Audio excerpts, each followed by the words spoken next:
தமிழகத்தின் சட்டமன்ற பொதுத் தேர்தலுக்கான அட்டவணையை பிப்ரவரி மாதம் இறுதியில் அல்லது மார்ச் மாதம் தொடக்கத்தில் வெளியிடுவதற்கான வாய்ப்பு அதிகமாக உள்ளது.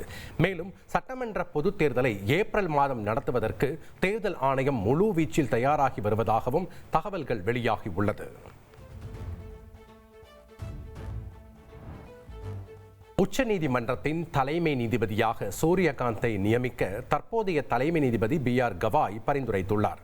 உச்சநீதிமன்ற தலைமை நீதிபதியின் பதவிக்காலம் நவம்பர் 24ஆம் தேதியுடன் நிறைவடைகிறது.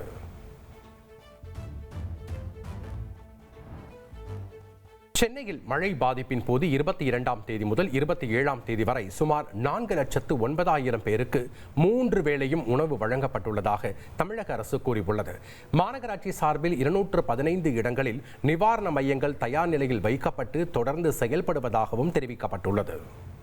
2,62,00,000த்திற்கும் அதிகமான மக்களின் உள்ளங்களை வென்ற தந்தி டிவியின் டிஜிட்டல் தளங்கள், 1,23,00,000 யூடியூப் சப்ஸ்கிரைபர்ஸ், 46 லட்சம் Facebook ஃபாலோவர்ஸ், 23 லட்சம் Instagram ஃபாலோயர்ஸ், 23 லட்சம் X ஃபாலோவர்ஸ், 11 லட்சம் தந்தி ஆப் டவுன்லோட்ஸ், 35 லட்சம் website monthly active users.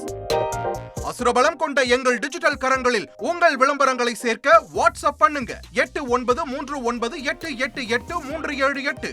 Email advttanditv@dttv.in.